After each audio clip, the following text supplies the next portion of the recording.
Commander Zeftai of the Corthanian battle fleet stood before the War Council's holographic assembly, his 6 arms gesturing emphatically as he addressed the gathered military leaders.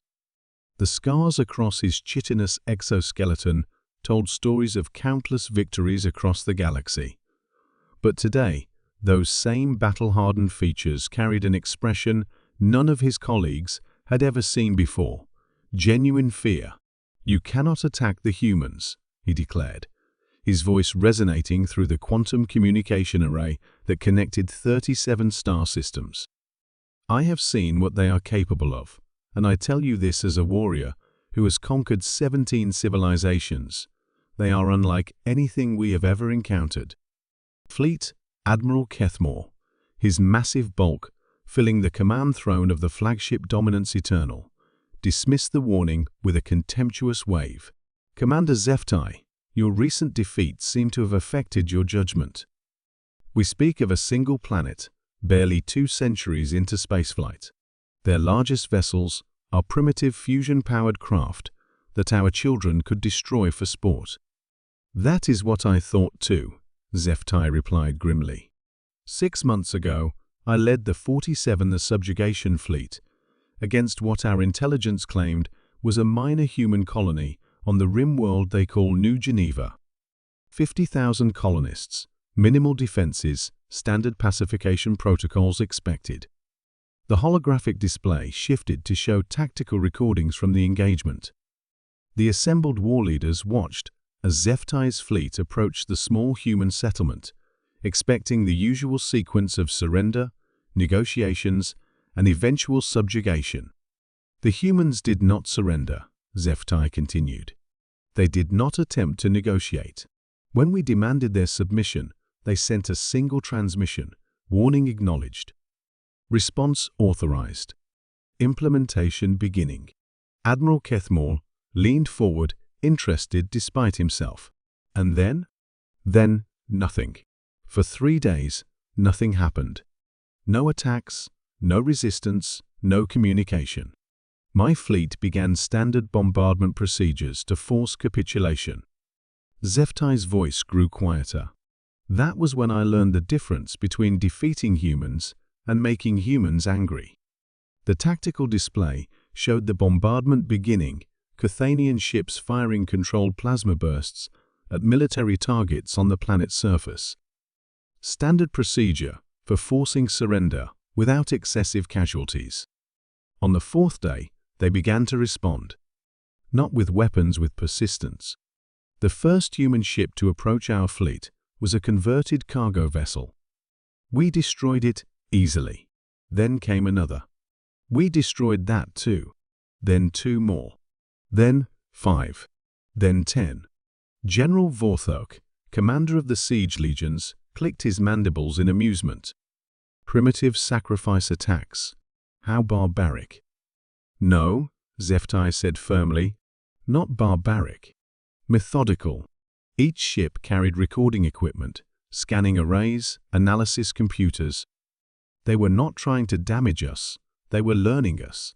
Every ship we destroyed transmitted detailed information about our weapons, our tactics, our weaknesses, our patrol patterns.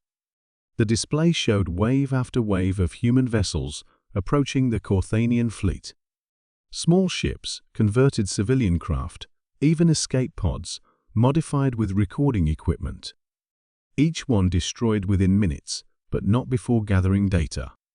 By the end of the first week, they knew everything about us. Our weapon ranges, our shield frequencies, our crew rotation schedules, the molecular composition of our hull armor. And then they began to use that knowledge. The tactical recording shifted to show what happened next. Human ships began appearing not in frontal assaults, but at precisely calculated positions where Corthanian weapons couldn't target them effectively.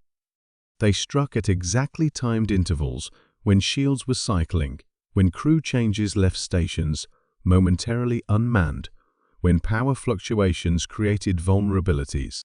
They never sent large fleets, Zeftai explained. Instead, they sent exactly the right number of ships with exactly the right weapons at exactly the right moment to cause maximum damage. We would destroy 90% of each wave, but the remaining 10% would cripple key systems before retreating. Fleet Admiral Kethmore frowned. Surely your superior numbers and firepower were irrelevant, Zeftai interrupted, because they never stopped coming. Day after day, week after week. We would win every engagement, destroy every human ship that attacked us, but they kept coming. And with each attack, they got better, more precise, more effective. The display showed months of continuous engagements. The Corthanian fleet's condition gradually deteriorating despite their tactical victories. Ships running low on ammunition, crews exhausted from constant alerts, systems failing from repeated precision strikes. After 3 months of this, I attempted to withdraw from the system. The humans followed us, not to the nearest star system or the next sector, or even the next spiral arm. They followed us across the galaxy. A chill ran through the assembled war leaders. Admiral Kethmore's expression grew serious. Impossible. No species has that kind of range or persistence. I thought so too, but everywhere my fleet went, humans appeared. Not immediately, sometimes it took weeks or months for them to arrive. But they always arrived, and they always brought new tactics, new technologies, new ways to exploit the weaknesses they had mapped during those first months. Zeftai activated another recording, showing his fleet attempting to resupply at a Corthanian military depot. Human ships emerged from hyperspace, using modified drives that bypassed the depot's early warning systems. They didn't attack the depot, they specifically targeted Zeftai's resupply convoy. They tracked us through 17 star systems, across 4 different galactic regions. Every time we thought we had lost them, they found us. Every time we adapted our tactics, they adapted faster. Every time we brought reinforcements, they brought counters specifically designed for those reinforcements. General Vorthak's amusement had faded entirely. How long did this continue? It never stopped, Zeftai said quietly. I lost contact with them 2 months ago, not because they gave up, but because I surrendered my fleet to the humans and requested asylum. Shocked silence filled the quantum communication array. You did what? Admiral Kethmore's voice was barely controlled. I surrendered, because I finally understood what we were facing. The humans don't fight wars the way we do. They don't seek quick victories or territorial gains or political advantages. When humans go to war, they go to war completely, permanently. They will follow you across the galaxy, through generations, beyond lifetimes if necessary.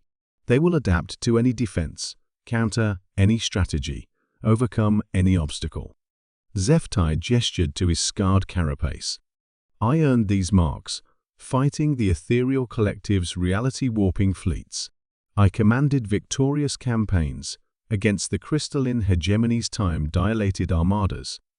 I have fought enemies who could manipulate matter at the quantum level, who could exist in 11 dimensions simultaneously, who could rewrite the laws of physics in localized areas. He paused, letting his words sink in. All of those enemies, no matter how powerful, fought within limits.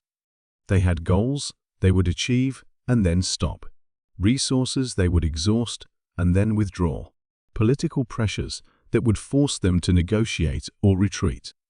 The display showed the final encounter, Zeftai's depleted fleet surrounded by human vessels that had been systematically hunting them for 6 months across a quarter of the galaxy. Humans have no such limits. When you attack a human colony, you are not declaring war on 50,000 colonists. You are declaring war on every human who will ever exist. They will never stop hunting you. They will never forgive the transgression. They will follow you to the edge of the universe and beyond it, if necessary. Fleet Admiral Kethmore was quiet for a long moment. And if we were to ignore your warning? Zeftai's 6 arms spread in a gesture of helpless certainty. Then in 50 years, maybe 100, maybe 1,000, When your grandchildren have forgotten this conversation, and Earth is just a distant historical note, human ships will appear in your home system. They will have spent generations preparing for that moment. They will know everything about your defenses, your culture, your weaknesses, and they will make you pay for what you did today. The War Council chamber fell silent as the assembled military leaders contemplated this unprecedented threat. They don't fight like warriors seeking glory or conquerors seeking territory, HFY concluded. They fight like a force of nature, inevitable, inescapable, patient beyond measure. Attack them if you wish, but know this: if you strike at humanity, you had better destroy every last human in the universe. Because if even one survives, they will carry the memory of what you did. And someday, somehow, they will find you, and they will never let you go. The holographic assembly dissolved as each star system's representatives retreated to reconsider their expansion plans, leaving HFY alone with the weight of his warning and the certain knowledge that some would not heed it. In the depths of space, human deep-range reconnaissance vessels continued their patient mapping of galactic military assets, adding new data to archives that would be preserved for generations. Waiting.